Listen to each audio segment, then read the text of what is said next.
Welcome to the deep dive. Today, we're getting into something I think pretty much everyone deals with sometimes, how to actually make progress towards your goals and, well, build a life that feels right, especially when you feel like you're doing it all alone. Yeah, and for this deep dive, we're looking at a really interesting source. It's a YouTube transcript from Visionary Mindset, and it pulls heavily from Napoleon Hill's Yes. ideas. Right. But importantly, this isn't your typical advice on making friends. It's digging deeper into your inner strength and how that actually impacts everything around you, your experiences, the connections you make. Exactly. So our mission here is to really pull out the core principles from this material. Think of it like a shortcut, maybe, to understanding how things like self-reliance, focused action, and just your mindset, how these things aren't just ideas, but actual tools for getting what you want and, importantly, attracting the right stuff, the right people. Okay, so where should we start? The source kicks off with this idea of action. Yeah, consistent, purposeful action. Let's dive into that. Well, the first thing that jumps out is that analogy. The journey of 1,000 miles starts with one step. It's simple, but it really lands the point. It does. It makes these huge goals feel, I don't know, less intimidating. Break it down step by step. And it's not just about busy work. The transcript suggests that taking those small, consistent steps, that's actually you signaling your intent, your seriousness. Right, like your actions speak louder than just wishing. Even tiny steps, done repeatedly, show you're committed.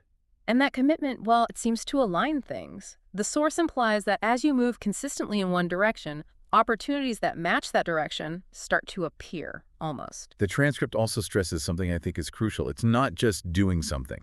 It's about acting even when it's hard. Uh-huh. When you're not feeling motivated, when nobody's watching or cheering you on. Yeah, that's the real test, isn't it? That discipline to Yeah. keep going without the immediate reward or, the applause. That seems to be what separates people. And I like the distinction it drew between purpose and action. Purpose without action Yeah. is just Well, it's a dream, right? Stuck in your head. exactly. But then action without purpose. Yeah. That can just be spinning your wheels, going nowhere fast, potentially. Yeah, dead ends. Hmm. The source says the magic happens when you combine them a clear why and consistent how. That creates unstoppable momentum. That's the phrase they used. It makes sense. The why gives you direction. The how provides the movement. You need both engine and steering. But, okay, let's be real. There are times you're doing the work, but nothing seems to be happening. The transcript acknowledges that doubt.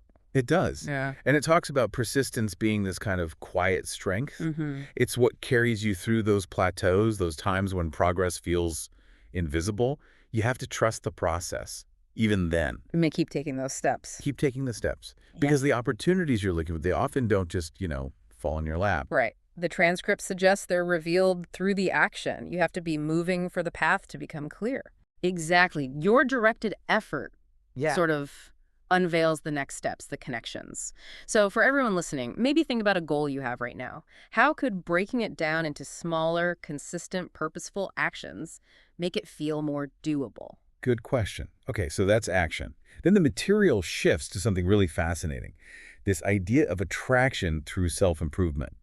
The quote was, "The energy you put out into the world is the energy you will attract." This is a big one. It flips the script, really. Instead of chasing connections or opportunities, You focus on yourself. exactly, you focus on your own growth. The transcript uses that magnet analogy. Yeah, I like that. Like as you sharpen your skills, work on your mindset, become more self-aware, you naturally become magnetic to people and things that resonate on that same level. You become the kind of person who attracts what you're seeking, rather than having to pursue it relentlessly. And it makes this point that the people you end up connecting with, they often reflect who you are. Right.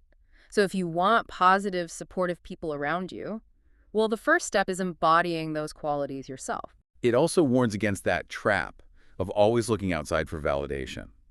I think a lot of us do that sometimes. Yeah, absolutely. It's easy to fall into. But the transcript really emphasizes focusing on your own journey, your own unique growth, rather than needing that constant external okay. And when you do that, when you really commit to becoming your best self, or as the source puts it, your highest self, It sends a powerful message. It's like you're broadcasting, this is my path, and that energy naturally draws in what's meant for you when the time is right.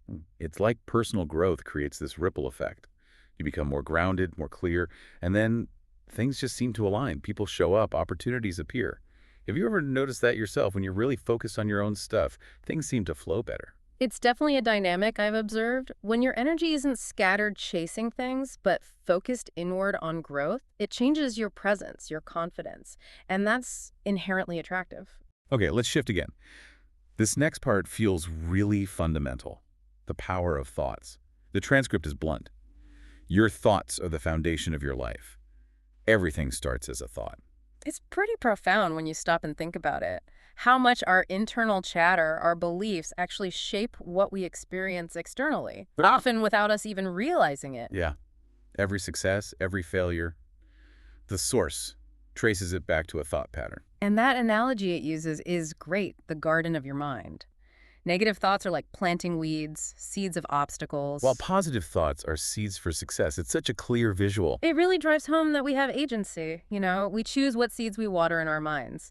And positive thinking, it clarifies, isn't just wishful thinking. Right, it's not just wishing. No, it's a mindset that actually fuels action. It helps you see possibilities, find solutions, instead of just focusing on the problem. It's like training your mind to be on your team, essentially. Your mind is this incredibly powerful tool the transcript stresses. It can work for you or against you. And that choice, it's yours. And here's a key takeaway. External stuff. Often out of our control.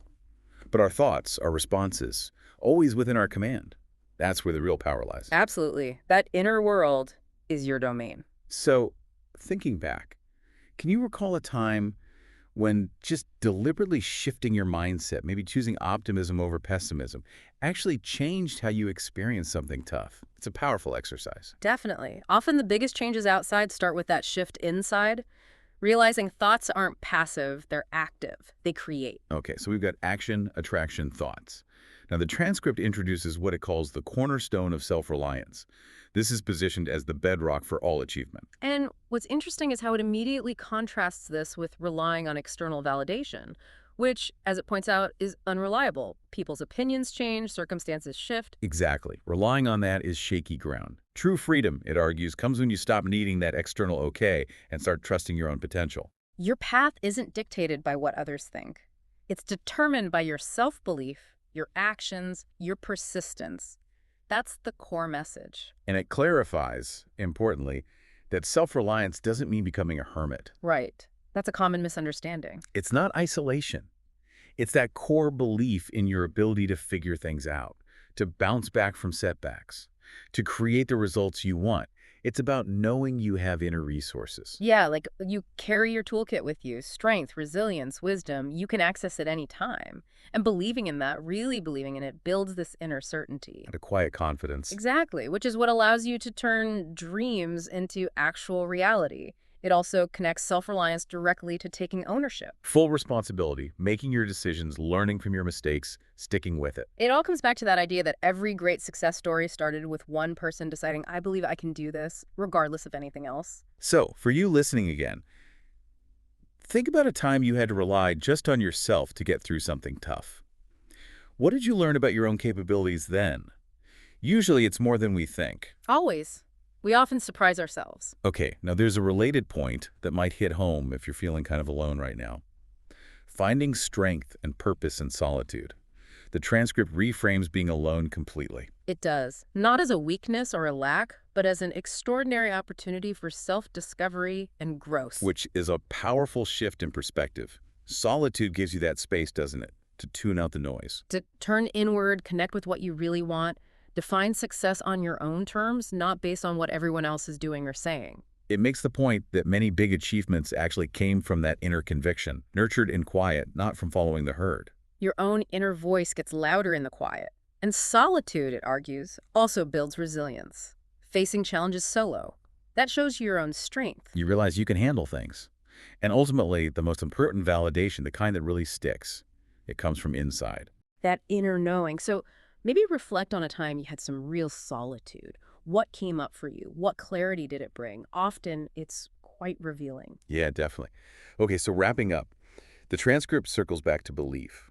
Belief as the absolute starting point. It hammers this home. Every single great accomplishment started with one thing that Single, steadfast belief in your ability to make it happen. And it speaks directly to feeling isolated, saying, look, success doesn't hinge only on others. Right, that solitude we just talked about. That can be where you cultivate the most important connection, the one with yourself. That's where you unlock your potential. So the key is identifying your purpose, your why, and then really believing in your capacity for greatness, even if no one else gets it yet. And it brings back that idea of being a creator. You create your reality, and it starts with self-belief. It connects back to the power of your thoughts again. And self-reliance is framed as that mindset where you just don't need the external cheers to succeed. Your inner strength, your persistence, your belief, that's enough fuel. Obstacles, other people's doubts. The transcript says they only have the power you choose to give them. Your internal belief is your shield, in a way. So weave it all together. Take consistent action, fuel it with your vision. And trust that opportunities will emerge as you move. Your real power is internal.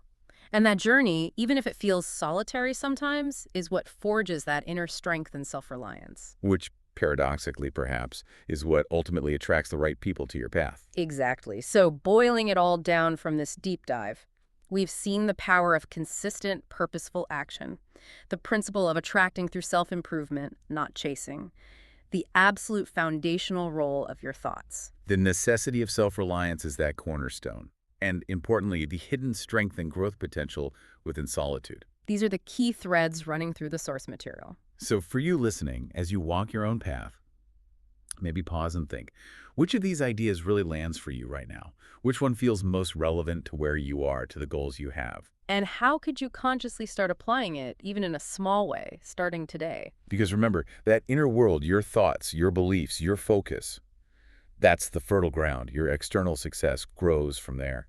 And maybe, just maybe, Yeah. that feeling of being alone isn't the obstacle you think it is. Maybe it's the very space where your greatest strengths and achievements are waiting to be built.